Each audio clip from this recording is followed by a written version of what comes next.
श्रीमद् भगवद गीता ज्ञान यज्ञ प्रवचन क्रमांक 189 अध्याय 4 ज्ञान कर्म संन्यास योग और श्लोक क्रमांक 28। ओम त्र्यंबकं यजामहे सुगंधिं पुष्टिवर्धनम् उर्वारुकमिव बन्धनान् मृत्योर्मुक्षीयमामृतात्। समस्तजनकल्याणि निरतं करुणामयं नमामि चिन्मयं देवं सद्गुरुं ब्रह्मविद्वरं वसुदेवसुतं देवं कंसचानूरमर्दनम् देवकी परमानंदम कृष्णं वंदे जगद्गुरुम्। ओम तत्सत। भगवान श्री कृष्ण परमात्मा ने अब तक कितने यज्ञों की चर्चा की? ब्रह्म यज्ञ, देव पूजन रूप यज्ञ, तीसरा जीव ईश्वर के अभेद दर्शन रूप ब्रह्म यज्ञ, मन संयम रूप यज्ञ, पांचवा इंद्रिय संयम रूप यज्ञ और छठा आत्म संयम रूप यज्ञ। ये 6 यज्ञ बताने के अनंतर अब भगवान इस श्लोक में और 6 यज्ञ बताने जा रहे हैं। द्रव्य यज्ञ, तपो यज्ञ, योग यज्ञ, स्वाध्याय यज्ञ, ज्ञान यज्ञ और व्रत यज्ञ। इन 6 यज्ञों का वर्णन इस 28वें श्लोक में भगवान करते हैं। आइए भगवान की भाषा में हम सुने। द्रव्य यज्ञस्तपो यज्ञ योग यज्ञस्तथा पर्यय स्वाध्याय ज्ञान यज्ञश्च यतयः संशितव्रताः। अन्वयार्थ। द्रव्य यज्ञ, दूसरे कितने ही जो महापुरुष है ना, वे ईश्वरार्पण बुद्धि से लोक सेवा में यज्ञ भावना से द्रव्य लगाते हैं। तपो यज्ञ और कितने ही स्वधर्म पालन रूप महात्मा हैं, वह तप यज्ञ को करते हैं। अपरे योग यज्ञ, वैसे ही कई पुरुष हैं जो अष्टांग योग रूप यज्ञ करने वाले हैं। स्वाध्याय यज्ञ, कई महापुरुष हैं जो स्वाध्याय यज्ञ करते हैं। ज्ञान यज्ञ, कई महापुरुष है जो ज्ञान यज्ञ करते हैं। च यतयः संशितव्रताः, और जिन्होंने अतिशय तीक्ष्ण व्रत किए हैं वे सन्यासी महात्मा व्रत यज्ञ करते हैं। आइए इस पर हम लोग सद्गुरु के आशीर्वाद से और भगवान कृपा से अपने आनंद के लिए चिंतन करें। समस्त मनुष्य जाति को परमात्मा के साक्षात्कार का अधिकार है। हम सभी का अधिष्ठान जो है ना, वह परमात्मा है। अतः हम अपने अधिष्ठान को प्राप्त कर सकते हैं। उस प्रभु के पास पहुंचने के अनेक मार्ग हैं। सभी मार्ग उसके ही पास जाते हैं, लेकिन सबके लिए सर्व मार्ग सुलभ नहीं है। अतः भगवान यहां पर अन्यान्य मार्गों का वर्णन कर रहे हैं। वे सब मार्ग परमात्मा रूप फल प्राप्ति के लिए स्वतंत्र है। साधक इनमें से किसी भी एक मार्ग से यात्रा कर सकता है। वह अपने लिए कोई भी एक मार्ग चुन सकता है। द्रव्य यज्ञ, बहुत से लोग हैं जो ईश्वरार्पण बुद्धि से लोक सेवा में यज्ञ भावना से द्रव्य लगाते हैं। हमारा सभी का जीवन द्रव्य के ही आसपास घूमता है। यह द्रव्य हमारे जीवन का अब अभिन्न अंग हुआ है। सब युगों में इसका महत्व रहा है और रहेगा भी। जब तक शरीर है तब तक उसकी जरूरत पूर्ण करनी ही होगी, और जरूरत पूर्ण करने के लिए द्रव्य अनिवार्य है। आसक्तों को भी और विरक्त को भी द्रव्य की आवश्यकता होती है, स्वयं के लिए नहीं, लेकिन शरीर निर्वाह के लिए। लेकिन दोनों के द्रव्यों में थोड़ा भेद होगा। एक की संपत्ति बाहर है तो एक की भीतर है। एक बहिरस्थ संपत्ति का उपयोग करता है तो विरक्त आंतरिक संपत्ति का उपयोग करता है। विरक्त भी होगा तो भोजन की तो जरूरत होगी ही ना। तो उसे भिक्षा पात्र के साथ नम्रता रूपी संपत्ति को हाथ में लेकर सदगृहस्थ के द्वार पर भिक्षा मांगने के लिए जाना ही होगा। साधु के पास नम्रतादि रूप संपत्ति होती है, गृहस्थ के पास द्रव्यादि संपत्ति होती है। सदगृहस्थ को चाहिए कि वे अहंकार शून्य होकर ईश्वर अर्पण बुद्धि से द्रव्य के द्वारा जनता जनार्दन की सेवा करें। जहां पर संस्कृति की रक्षा हो, उसकी सुरक्षा के लिए द्रव्य भावना से समर्पित करें, श्रद्धा से समर्पित करें। तीर्थ क्षेत्रों में, अन्न क्षेत्रों में दान करें। भूखों को भोजन कराना बड़ा यज्ञ है। प्रभु ने जो सामर्थ्य दिया है उसका निरंकार भाव से उसके चरणों में समर्पित करें। आपको संपत्ति देकर दूसरों की विपत्ति दूर करने के लिए भगवान ने निमित्त बनाया है, उसके लिए प्रभु को आप धन्यवाद दीजिए। धन लक्ष्मी उसकी है, आप उसके चरणों पर ही उसे यज्ञ भाव से समर्पित करें। द्रव्य की अपनी महिमा है। गौर से देखो तो उसके आसपास दुख ही चिपका है। द्रव्य के आसपास भी दुख ही चिपका हुआ है। जैसे उसकी प्राप्ति में कष्ट है, उसके आय में, व्यय में, सब जगह कष्ट है, तथा उनकी सुरक्षा में भी कष्ट ही है। यही कष्ट यदि प्रभु चरणों पर निरहंकार भाव से, कृतज्ञ भाव से समर्पित हो तो परमात्मा की कृपा के अधिकारी हम हो सकते हैं। समर्पण मनुष्य को विशाल बल देता है। जिस दिन कर्तव्य भावना से बिना अहंकार किए सेवा करें तो हृदय महाराज आनंद से भर जाता है, और अहंकार आते ही हृदय सिकुड़ जाता है। मनुष्य में अकड़ पैदा हो जाती है, वह समष्टि से अलग हो जाता है। ऐसा व्यक्ति प्रभु से जुड़ नहीं पाता। जो कुछ मेरे पास है वह मेरे प्रभु का है, वह शारीरिक संपत्ति हो या द्रव्य संपत्ति हो। इस भावना को प्रज्वलित करते हुए इन सबका उसके श्री चरणों पर हवन कर देना, यही द्रव्य यज्ञ है। प्रभु के आशीर्वाद से मिला है, प्रभु की सेवा के लिए ही मिला है, अतः प्रभु को ही समर्पित हो रहा है। प्रभु ने मुझको इस व्रत का, द्रव्य यज्ञ का निमित्त बनाया है, अब मैं उनका कृतज्ञ हूं। इस प्रकार की भावना अंतस्थ प्रभु को प्रकट होने का एक द्वार बन सकती है, और इस द्रव्य यज्ञ से यज्ञ नारायण प्रसन्न होकर ब्रह्मात्मैक्यता रूपी महान फल भगवान उसको प्रदान करते हैं। ये तो हो गया द्रव्य यज्ञ।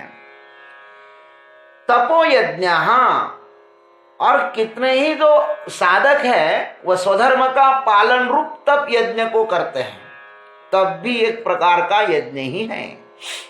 स्वधर्माचरण करते समय जो कुछ प्रतिबंध आते हैं उसे सहर्ष से स्वीकार करना ही तप है। बिना तप से कुछ भी नहीं मिलता महाराज इस संसार में, और तपस्वियों को ही मनोवांछित वस्तु मिल जाती है। मनुष्य को सर्वप्रथम यह निश्चित करना चाहिए कि उसे क्या होना है, क्या बनना है। दोनों ही अपने अपने क्षेत्र में सुलभ है और कठिन भी है। संसार को प्राप्त करना हो तो प्रयत्न करना पड़ेगा। एक आयास से मिलता है तो एक अनायास ही प्राप्त होता है। एक अस्थाई है और एक स्थायी है। जो अनायास मिलता है उसे परमात्मा को पाने के लिए ही अधिक सायास करने पड़ते हैं। जो अनायास मिलता है उस परमात्मा को पाने के लिए ही अधिक सायास करने पड़ते हैं। प्रयत्न प्रभु को पाने के लिए नहीं, अपितु अपने दुराग्रह को हटाने के लिए करने पड़ते हैं। हम खुद ही प्रतिबंध है। अतः खुद की जो अनावश्यक मान्यता है उनको इस तप की अग्नि में जलाना पड़ेगा। परमार्थ पथगामियों के लिए संसार के समस्त धर्मों ने जो व्रत उपवास आदि बताए हैं वह इसलिए कि हमारे अंतस्थ स्थित संपूर्ण विकार शनै शनै इस तप रूपी अग्नि में भस्म हो जाए। वह कोई भी धर्म हो, इस्लाम, जैन, क्रिश्चियन, पारसी, हमारा हिंदू धर्म, ये सब धर्म उपवास पर बल देते हैं। यह जरूरी भी है क्योंकि उपवास के दिन भूख की अग्नि बढ़ती है और हमारा अहंकार उस भूख के इर्द गिर्द चक्कर लगाता रहता है। उपवास के दिन भूख का बोध हो जाता है। ऐसी स्थिति में देखना है कि भूख किसको लग रही है। इसका सतत अन्वेषण अनुसंधान होना चाहिए और जिसे भूख का अनुभव हो रहा है उसके सन्निकट बैठ जाना चाहिए। उपवास का अर्थ ही है कि उपधनवास, प्रभु के नजदीक रहना, उसको ही उपवास कहते हैं। जो भी कष्ट आता है उस कष्ट में उस कष्ट के ज्ञाता के पास बैठ जाना ही तप है। ब्रह्मचर्य भी तप है और पंचाग्नि भी तप है। जो कुछ कष्ट होता है वह किसे हो रहा है, यह खोज सतत प्रज्वलित रहने का नाम ही तप यज्ञ है। सुख दुख दोनों को सहन करना तप है। सुख का भी अपना दुख है लेकिन मधुर दुख है। जैसे कड़वी कैप्सूल के ऊपर चीनी का लेप चढ़ाया हुआ होता है, ठीक सुख भी वैसा ही है। सांसारिक दुख के अंतर्गर्भ में दुख छिपा हुआ है। सुख जो है ना वह सरसों के दाने की तरह है और दुख पर्वत के समान है। सुख पाता जवा पाड़े दुख पर्वत आए बड़े। दुखों की सुख का दुख में सुख छिपा हुआ है और सुख में दुख छिपा हुआ है। लेकिन देखो कि सुख का भोक्ता कौन है। दोनों का दुख तो आते ही विचलित कर देता है, बड़ा कड़वा प्रतीत होता है। गाली कोई दे तो तुरंत जवाब नहीं देना चाहिए। देखे कि उस गाली का स्पर्श किसे हुआ है, किसको छुआ है उसने। गाली सुनकर कौन संतप्त हो रहा है, कौन जल रहा है भीतर अग्नि की तरह। इस प्रकार का अन्वेषण ये तप यज्ञ है। अब कुछ लोग जो है ना वह योगत यज्ञ, वे योग यज्ञ कहते, तथा अपरे योग यज्ञ, वे अष्टांग योग रूप यज्ञ करते हैं। तथा कुछ साधक जो होते हैं वो किस प्रकार योग यज्ञ करते हैं। योग का सरल अर्थ है प्रभु से जुड़ जाना। एक से जुड़ जाओ तो दूसरे से अनायास वियोग हो ही जाता है। सत्य से जुड़े तो असत्य तिरोहित हो जाता है। पातंजलि कहता है कि योग चित्त वृत्ति निरोध, समस्त चित्त की वृत्तियों का उस प्रभु के साथ जुड़ जाना ही योग है। आज हमारी चित्त वृत्तियां अस्ताव्यस्त हैं, चित्त का कोई भी ठिकाना नहीं है। चित्त वृत्तियों की भीड़भाड़ में हम स्वयं खो ही गए हैं। हमें यह भी पता नहीं है कि मैं कौन हूं। जो भी भीतर चित्त वृत्ति उठती है उसके साथ मैं अपना संबंध स्थापित करता हूं। कोई भी उठे वृत्ति, मैं कामी हूं, मैं क्रोधी हूं, मैं साधु हूं, इस अनंत मैं में असली मैं कहीं तो भी खो गया है। इस मैं आत्मा की अन्वेषण क्रिया को योग कहते हैं। वृत्तियां अनंत है लेकिन मैं एक है। इन समस्त वृत्तियों का उस मैं आत्मा में हवन कर देना ही योग यज्ञ है। पतंजलि मुनि ने इस मैं को जानने के बहुत उपाय बताए हैं। अष्टांग योगों के द्वारा भी इसे जाना जा सकता है। समस्त उपायों का गंतव्य आत्म स्थिति है मेरे भाई। आत्मा और परमात्मा का योग ही सबका अंतिम लक्ष्य है। अब कहते स्वाध्याय यज्ञ। कई पुरुष स्वाध्याय यज्ञ करते हैं। भगवत प्राप्ति के इच्छुक साधक की साधना का स्वाध्याय यह महत्वपूर्ण अभिन्न अंग है। हाँ महाराज, स्वाध्याय प्रिय साधक के लिए ही प्रभु का द्वार खुलता है। इस स्वाध्याय के दो अर्थ हैं, स्व अध्ययन, स्वयं का अध्ययन करना, और स्वयं की प्राप्ति के सहायक जो शास्त्र है ना, उनका अध्ययन करना। योग यज्ञ के विवेचन में हमने देखा कि अंतःकरण की अनंत वृत्तियों के बाजार की भीड़भाड़ में हम स्वयं ही खो गए हैं। हमें स्वयं अपना कोई भी पता नहीं है। अतः एकांत प्रसन्न प्रफुल्ल स्थान में निश्चित होकर हम बैठ जाए और दृष्टा भाव में स्थित होकर देखें कि मेरा तत्वतः क्या स्वरूप है। जनता मुझे जिन उपाधियों के द्वारा संबोधित करती है वह मैं हूं या उससे पृथक हूं। अधिकतर हम जनता प्रदत्त उपाधि रूप आभूषणों से ही अपना श्रृंगार कर अपने महिमान्वित हो जाते हैं महाराज, स्वयं को महिमान्वित कर देते हैं। किंतु संसार जो हमें उपाधियां प्रदान करता है वह हमारे गुणों को देखकर देता है।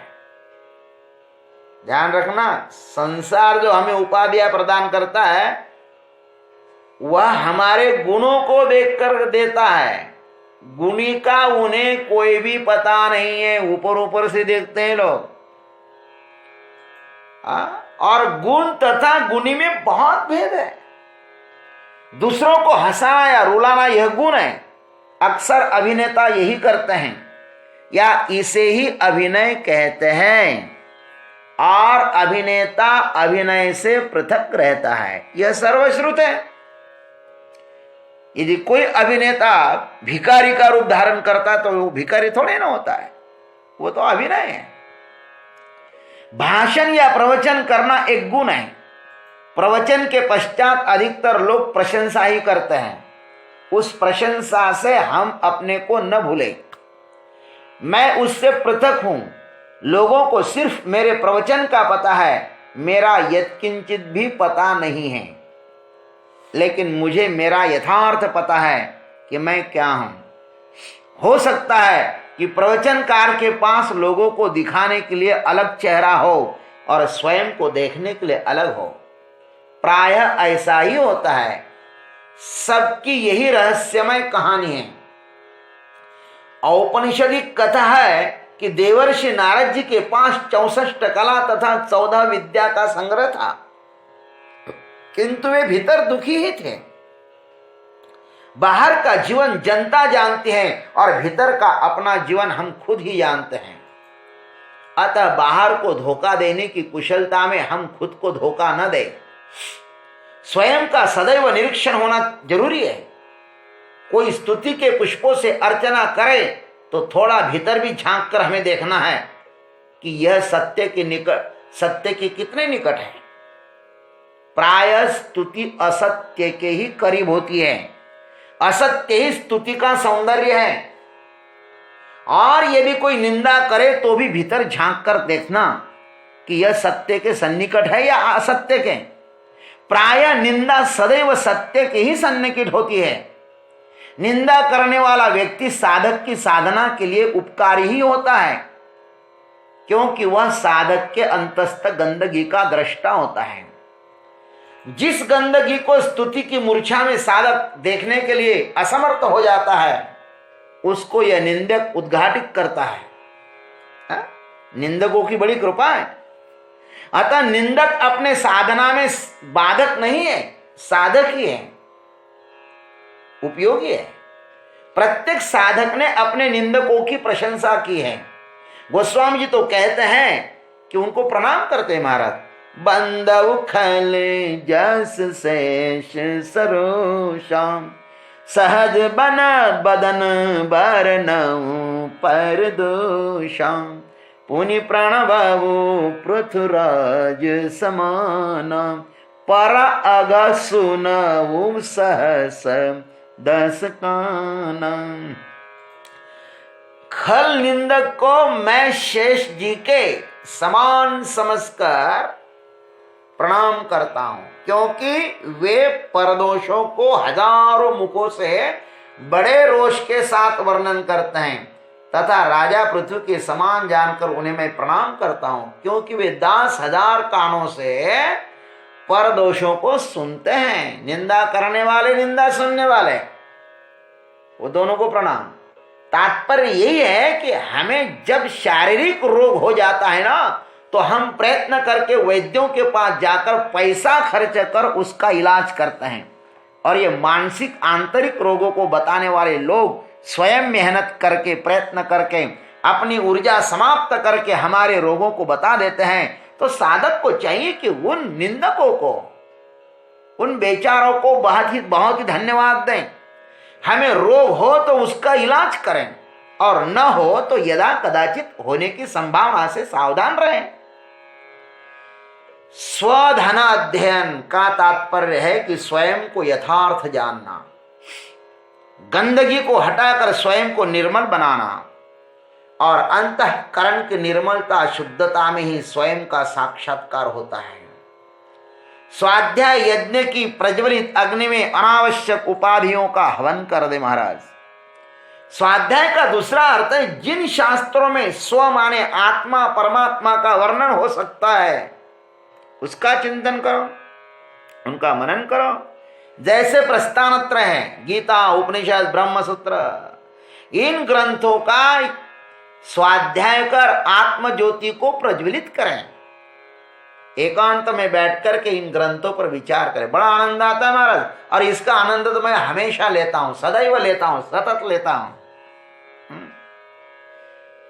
ऐसा स्वाध्याय करने से आत्म ज्योति पर पड़ी हुई जो काई है ना, मालिन्य है ना, आत्मचिंतन यदि हम करते हैं तो उस आत्मचिंतन के रस से वह काई समाप्त हो जाती है। इसलिए एकांत में बैठ करके इन ग्रंथों का चिंतन करो। क्या बढ़िया बात है महाराज, ये स्वाध्याय यज्ञ। दूसरा यज्ञ है ज्ञान यज्ञ। कई पुरुष ज्ञान यज्ञ करते हैं। इस ज्ञान यज्ञ के भी दो अर्थ हैं। आत्मज्ञान प्राप्ति की तीव्र जिज्ञासा रूप अग्नि को प्रज्वलित कर सांसारिक समस्त वासना रूप कचरे को उसमें भस्म कर डालना, ये तो ज्ञान यज्ञ है। अन्य समस्त इच्छाओं का उस आत्मज्ञान जिज्ञासा रूप अग्नि में हवन करना है। और ज्ञान प्राप्ति का जो उपाय, गुरुमुख से शास्त्राध्ययन, श्रवण, मनन, निधिध्यासनादि के द्वारा ज्ञानाग्नि को प्रज्वलित करना है। जानना है कि मेरा स्वरूप क्या है, आत्मा और अनात्मा का विवेक जागृत करना है।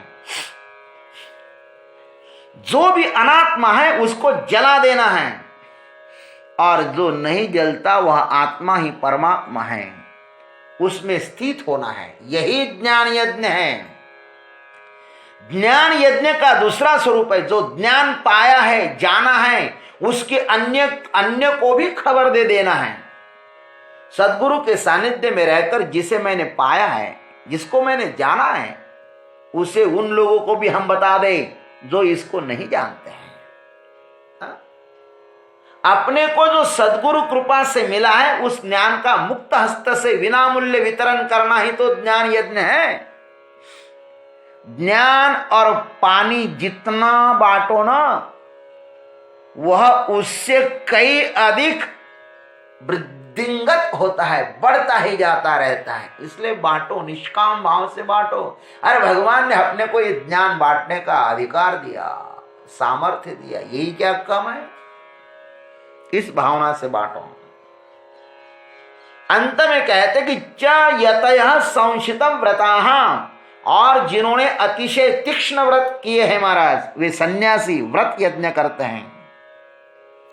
यह व्रत यज्ञ है जो बहुत ही निर्मल उज्जवल व्रत करने वाले सन्यासी है ना, ये उनका व्रत है, सन्यासियों का ये व्रत है। कौन सा है? स्मरण करना, स्वयं का स्मरण, ये सर्वोत्कृष्ट व्रत है। और समस्त व्रतों का, यज्ञों का अंतिम लक्ष्य यही है। श्री गीता जी का अंतिम लक्ष्य भी यही है। सन्यासी सतत अपना स्मरण करता है। जिसको स्वयं का सतत बोध है ना, उनके लिए कोई भी कर्तव्य शेष नहीं रहता, क्योंकि समस्त कर्तव्य इसलिए है कि उसमें प्रभु का स्मरण बना रहे। मनुष्य जिसका स्मरण करता है वह वैसा ही हो जाता है। संसार का स्मरण करे तो सांसारिक, और परमात्मा का स्मरण करो तो वह परमात्मा हो जाता है। हमारे व्रत कामनाओं की परिपूर्ति के लिए होते हैं। प्राय हमारे नियम कामनाओं की मलिनता से संश्लिष्ट होते हैं। व्रत कामना पूर्ति के लिए न हो। सन्यासी का संशित व्रत होता है, दिव्यता तेजस्विता की प्राप्ति का व्रत होता है। महाराज, हमने तो ऐसे महान सन्यासी देखे हैं कि जो सदैव आत्मस्वरूप में संलग्न रहते हैं। उनका अंतर्बाह्य जीवन तेज से लबालब भरा हुआ होता है। वे अग्निवत होते हैं ना, इसलिए तो सन्यासी वस्त्र भी गेरुआ अग्निवत धारण करता है। वह सदैव अग्नि की तरह प्रज्वलित रहता है। इस प्रकार के 6 यज्ञ इस श्लोक में भगवान ने वर्णन किए हैं। कोई टीकाकार कहते कि 4 ही यज्ञ इस श्लोक में वर्णन किए हैं, कोई कहते 5 कहते हैं, किंतु हमारे शंकराचार्य जी महाराज प्रस्तुत श्लोकों में 6 यज्ञों का वर्णन करते हैं। और हमने भी यथामति यथाधीतम यथाश्रुतम गुरु कृपा से आपके समक्ष प्रस्तुत किया है। ओम तत्सत। जय गुरुदेव, जय जगदीश्वर, जय जय महाकाल।